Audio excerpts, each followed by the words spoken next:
Okay, so this is how to answer question 2, which is a language analysis question.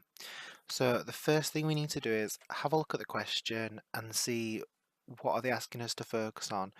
And you'll notice they'll give us some lines to look at again.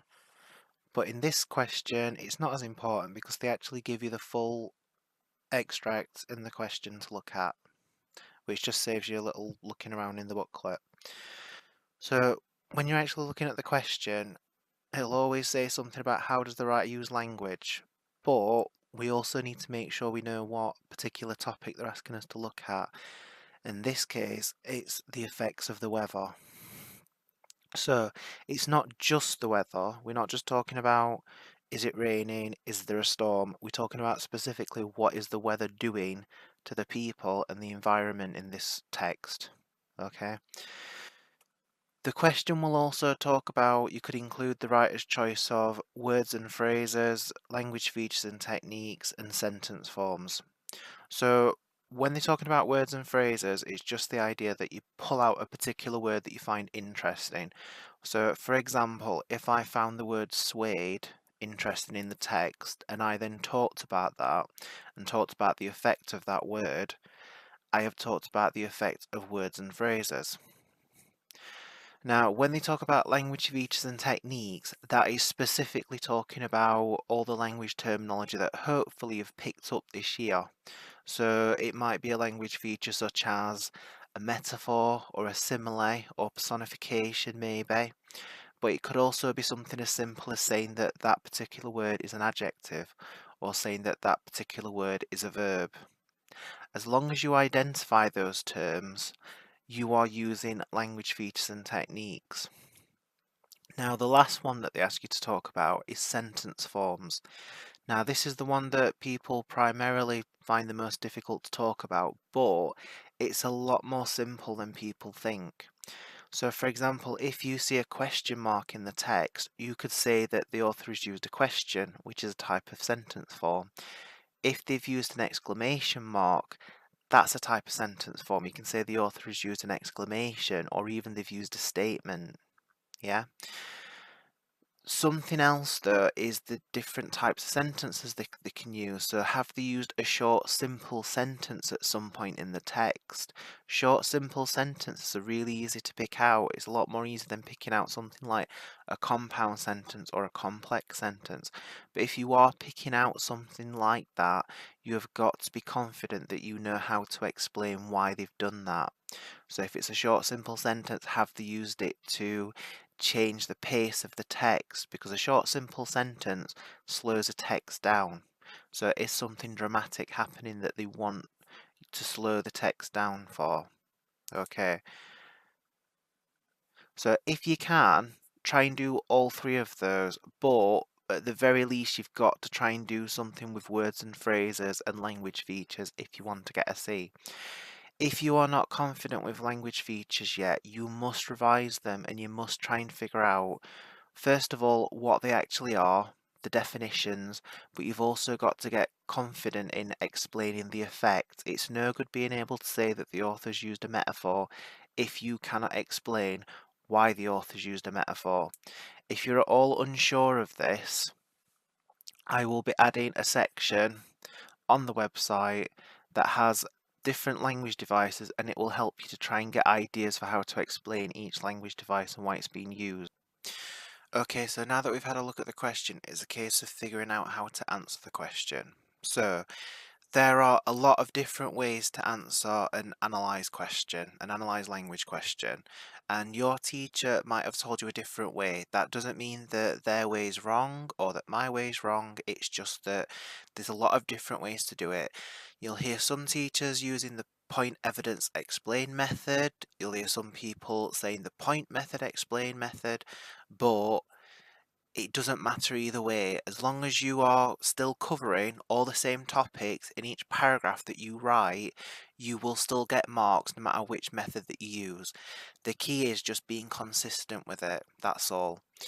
So the method that I'm going to go through in this video is something called the WLED method, so W-led method if you like. So the idea behind this table that you can currently see is it helps you plan each paragraph. Now, eventually when you get to the exam, you are not going to have time to fill in a big massive table with all your explanations. This is basically a prompt, something to help you until you've got to a point where you do all this stuff without even thinking about it. Once you've got to a point where you can do this stuff without thinking too deeply about it, you don't need the table and you can just write it up in the exam. But this is just to make sure that you hit all the criteria while you are revising for the exam. Okay.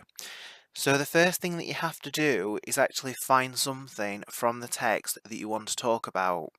And as we were saying earlier, we're trying to describe the effects of the weather. Now, I want to talk about in my section how the weather seems to be making the coach tremble and sway. Because that's not just the weather, we're not just saying it's windy, we're saying that it's so windy that it's causing the coach to tremble and shake. Yeah? So, what we are currently doing is planning for one paragraph. You've got to get into the habit of one paragraph in your answer means 1 point and usually one piece of evidence.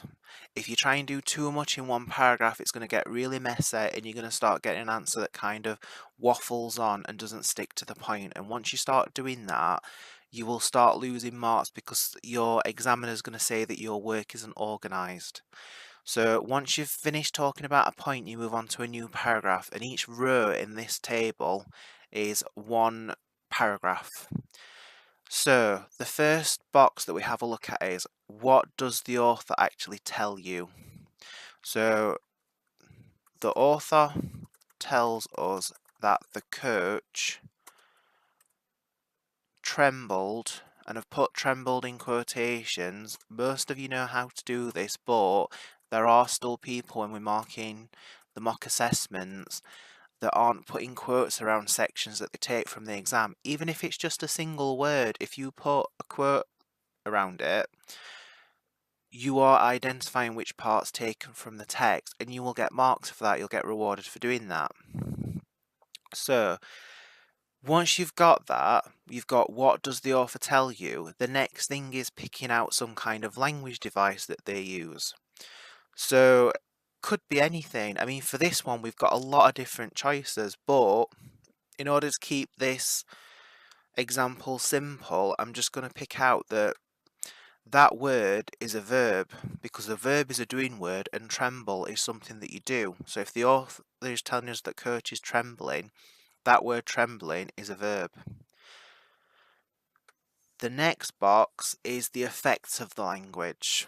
So the effect of this language device is, if you think about when something trembles and it's moving forward, it's not having an easy time, is it? If it's trembling, it means that it's struggling.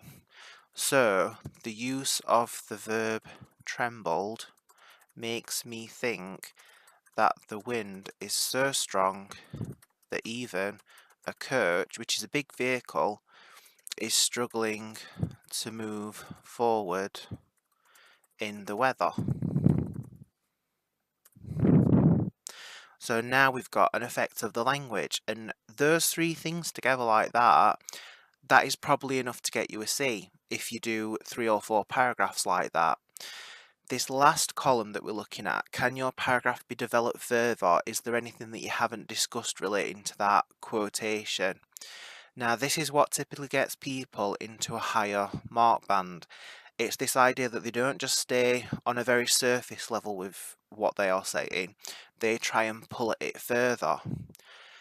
So we could also say, if you think about that word tremble, do you typically imagine cars and coaches and other machines basically trembling?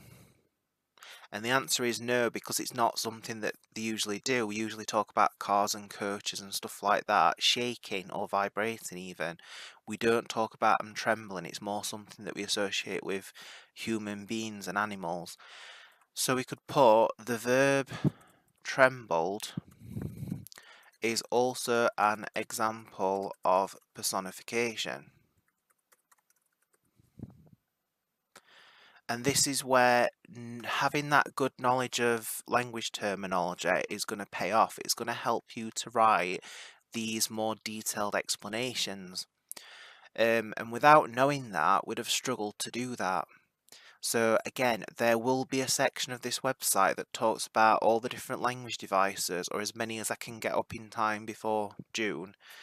And I would recommend to look through those and get your head around not only the definitions, but what each device is and what it means. So personification means that you are comparing something that doesn't think or feel like a coach to something that does think or feel like a human being. So by saying that the coach is trembling, we are trying to make that coach sound like it's more alive, like it's more like a person. So that's an example of personification.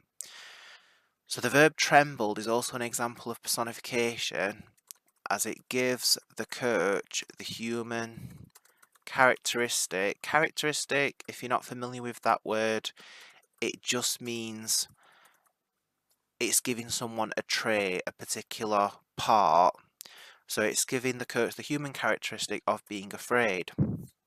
So it's not just an action that the coach is performing, it's also sort of making you think that that coach is maybe afraid of the weather, which again is another effect that the weather's having on the environment, on the people, on the objects around. So we can explain that even further. This makes the weather sound very frightening if it's enough to even make a vehicle afraid.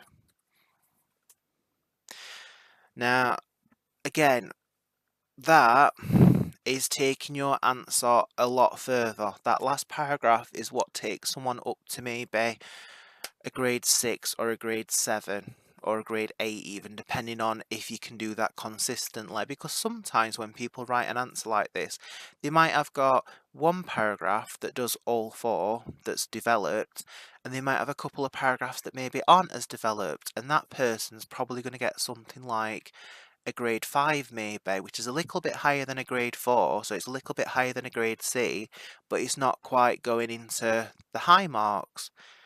But it's still better, they've still attempted to develop, even if they haven't done it for every single paragraph. But what you absolutely must do if you want a grade 4 this year, if you want to pass this year, is you've got to get those first 3 columns consistent. You have got to do that for every point you take out from the text. So it's an 8-mark question, so we would expect, ideally, 4 paragraphs if you can, in order to meet the criteria. Because one of the things that they're looking for is that you are consistent in what you do. If you write one paragraph at the start that does what the author tells you, what language device do they use, what's the effect, and then all the other paragraphs are just one of them's got a language device, one of them ain't got a language device, two of them have got quotes, one of them ain't got a quote, that's not consistent, and that's what's going to bring you down to a grade 3, which isn't enough to pass. So make sure you practice with whatever your preferred method is. Like I said, if you like this method, use this method. I will be attaching a copy of this table with this example to the bottom of this page in the useful tools section. But if you prefer a different method, say for example you really like the one that your teacher is using, make a table using their method and practice using that table until you get more confident, because by having the table you're ensuring that you're not missing any points, and you're ensuring that each paragraph just contains one of these points. Now, this isn't the finished thing. Obviously, once you've finished doing this, you just write it all up into a sentence. Now, the language device bit, you're probably not going to put that in your final paragraph because you've already got the use of the verb. So you would just, when it comes to writing it all up, although it's easy for me because I can just copy and paste, for you, you'd just be writing it out, but you just join it all together, don't you? And then finally the last bit. And then when you put it all together, you've got this nice big long detailed paragraph, but it is a long paragraph, but it's still looking at one point. You're not going off topic, it's all answering the question and it's all nicely structured. If you could write 4 of those, you would get a fantastic mark in this. So some last bits of advice, make sure that you cover a range. What I mean by a range is different topics, different language devices. You can't have more than one paragraph using the same quote, even if you pick out a different language device, because you're not covering a range. You cannot have every paragraph talking about a verb, because then you're not using a range of devices. If you do that, they will think, the examiner, because remember, they don't know who you are, they don't know your name, you're just a number to them. They will think the only language device that you know is a verb. And if they think that, if they think the only language device that you know is a verb, they will think you are not appropriate to pass GCSE English. You've got to show off everything that you know. The same with your quotes. If you are just using 2 quotes over and over, you're not using a different quote for each paragraph, they will think you don't fully understand the text because you're not confident picking out different quotes from the text. So stay consistent, make sure that you pick out something different for each paragraph, don't repeat yourself. Okay.